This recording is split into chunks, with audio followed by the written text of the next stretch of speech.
Já se inscreveu no canal? Somos mais de 1 milhão de inscritos por aqui. Muito obrigado pelo carinho. Você que ainda não está inscrito, like no vídeo, inscreva-se, que é importante pra gente. Não custa nada, é de graça. Agradeço muito pela sua participação, beleza?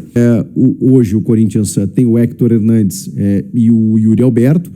O Héctor, a gente sabe que não correspondeu tanto assim, e o Yuri está machucado, mas vai voltar e pode ser vendido. Então, seria uma alternativa ali. A prioridade é lado de campo, mas talvez não seria tão estranho você ir atrás de um 9, justamente porque quando você não tem o Yuri, você não tem uma reposição, né? O Héctor não corresponde, o Pedro Raul, inclusive, foi para o Ceará exatamente por isso, porque não era o cara que dava conta do recado.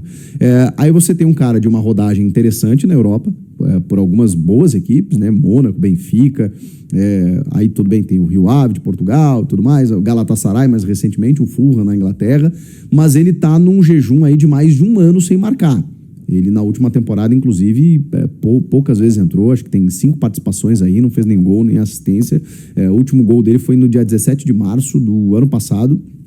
Então, assim, ele tem um jejum de mais de um ano, e é isso que está sendo analisado nesse momento. Ele já reduziu a pedida salarial, ele ganhava muito no Fulham, muito assim, papo de 3, 4 milhões mês. Ele reduziu bem para tentar, né, se enquadrar, né, nos moldes do teto que o Corinthians tem para os seus principais jogadores. Mesmo assim, é um salário alto para você apostar num jogador que não está com um desempenho recente tão bom. Então, é isso que está sendo avaliado nesse momento.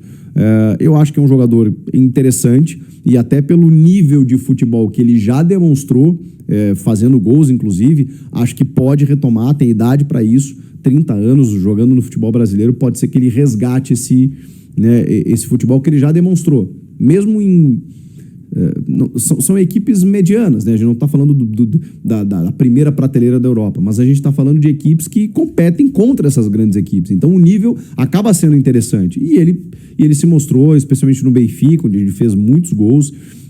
Depois teve um começo bom no Fulham ali, depois aí acabou sendo emprestado pro Galatasaray, voltou e aí não conseguiu jogar tanto assim, mas é um cara que já mostrou futebol, já mostrou capacidade técnica, já mostrou bons enfrentamentos, e aí a gente está falando de um nível interessante, né? Tá falando de um Corinthians que tem um setor ofensivo muito bom, muito importante. Eu acho ainda que seria uma boa, dependendo do custo-benefício, claro, para você tentar entender se ele se encaixa. E é isso que Fabinho Soldado e sua equipe estão avaliando nesse momento. É curioso como no Corinthians esse tipo de assunto ele repercute, ele reverbera, porque isso...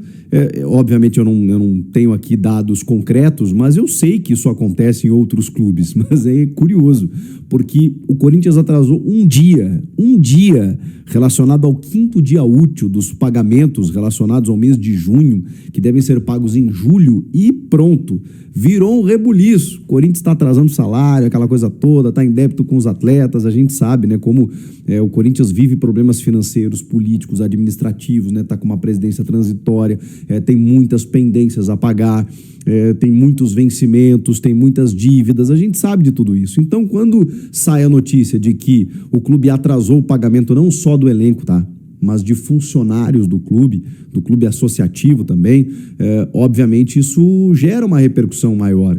Mas, cara, isso não é, infelizmente, eu digo isso infelizmente, mas isso não é uma exceção. Não é só o Corinthians que passa por isso. E depois desse um dia de atraso, do 5º dia útil do pagamento que deveria ter sido pago, ele foi realizado. Pelo menos para os funcionários CLT, né, que estão lá, que tem carteira de trabalho assinada, né? Você que é funcionário CLT sabe do que eu estou falando.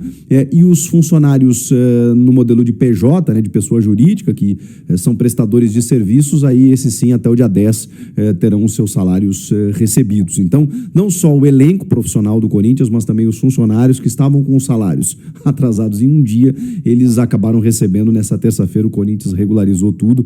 Eu não tenho nada sobre Bustos, tá, gente? Né? Não tenho nada sobre Bustos. Eu vou falar daqui a pouco sobre os reforços. Então, existe um trabalho, a chance é grande que o Yuri Alberto esteja no jogo contra o Palmeiras no derby pela Copa do Brasil. E aí a gente pode ter um time titular, a gente pode ter um time titular. Porque todo mundo quer jogar esse jogo. O problema são outros jogos. O problema é o brasileiro, né? Que os caras jogam brasileiro, mas não jogam com a mesma vontade de um mata-mata, por exemplo, de um jogo importante como que é Corinthians e Palmeiras numa Copa do Brasil, tá? Então, só para a gente entender, quanto o Palmeiras, por exemplo, a gente pode ter. Vamos numa escalação pensando com a cabeça do Dorival. Vamos lá, daqui a pouco eu vou falar de reforços. Deixa o like aqui, tá? Daqui a pouco eu falo de reforços. Vamos bater uns 2.000 simultâneos aí. Deixa o likezão. Vamos imaginar um time contra o Palmeiras, né? Hugo Souza, com a cabeça do Dorival. Hugo Souza, Mateuzinho, André Ramalho, Gustavo Henrique e Anchilelli. Tá? Ele tem jogado no 4-1-4-1, mas ele não vai jogar no 4-1-4-1 contra o Palmeiras. Por quê? Porque ele vai ter Memphis e Yuri à disposição, coisa que ele nunca teve. Foram poucas vezes que o Dorival Júnior teve os dois juntos. Com os dois juntos, você vê que loucura, né? Eu não fiz um levantamento sobre isso. Mas quantas vezes a gente tem que pensar quantos jogos o Dorival teve e quantas vezes ele teve os dois da frente juntos à disposição, que é a dupla titular. E quantas vezes o Dorival teve os três juntos? Aí é um bom levantamento para fazer. Quantos jogos o Dorival teve Garro e o Yuri Alberto e Memphis juntos? Os caras não se encontram. É um levantamento interessante para fazer. Eu questiono isso. Então, por exemplo, no jogo contra o Palmeiras, vamos para o meio campo. Eu acho que ele vai de Raniel entre as linhas. Não vai ter entre as linhas. Esquece, não vai ter entre as linhas. Ele vai no 4-4-2 porque tem uns dois atacantes da frente. Porque teve um jogo que ele jogou com os dois atacantes da frente, foi contra o Atlético Paranaense. Teve um jogo que a gente jogou muito bem. Foi o melhor jogo com o Dorival. Qual foi o jogo da goleada? Um jogo da goleada que a gente jogou na Neoquímica Arena. Quando a gente jogou no 4-4-2, não foi 4-1-4-1. Qual foi o jogo de uma goleada? Que a gente meteu 4 gols com o Dorival agora. Foi contra o Inter. Isso, contra o Inter. Obrigado, Tiringa, o GH. Contra o Inter, a gente jogou no 4-4-2, não foi 4-1-4-1. Pode pegar o tape do jogo, sim. Tática, meu amigo. Pode vir que é comigo. 4-4-2. Foi a melhor apresentação do Corinthians. Quantas vezes o Dorival não teve o Garro junto com o Yuri, junto com o Memphis? Não tem. O próprio Memphis e o Yuri jogaram pouco juntos com o Dorival. Então a gente vai no 4-4-2. Poderia ir no losango, mas aí o Dorival está sendo teimoso nisso. É a minha crítica em relação a esse trabalho. Eu acho que poderia ser o losango, mas eu vou escalar nas linhas de 4 como ele tem feito. Eu acho que ele vai com o Carrillo na direita, Raniel, Garro, Bidon. Eu acho que ele vai manter ainda o Bidon aberto na esquerda, que eu acho um erro, tá? Mas é o que tem. Então ele vai com esses 4 e lá na frente, Memphis e Yuri.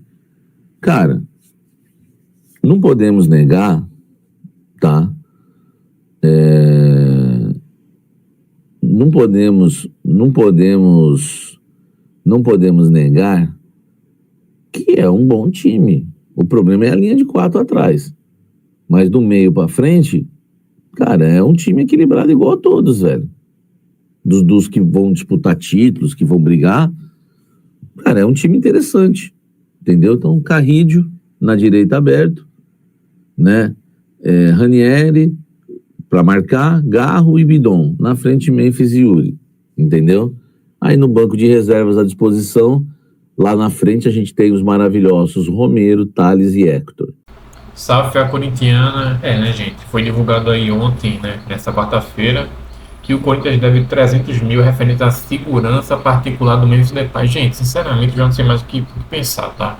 Já não basta o cara receber 6 milhões por mês, ainda tem esse absurdo aí de 300 mil pela segurança do cara. Gente, o cara não pode contratar por conta própria, não, com esse salário gigantesco aí, sem contar que ele, enfim, né, sobe na quebrada, vai nas favelas, canta, viaja, enfim. Isso deveria ser pela conta dele em risco, né? Não o Timão ter que pagar tudo, né? A não ser, claro, que fosse dentro do estádio, dentro do CT, né? Mas fora disso era para ser da responsabilidade dele, minha opinião.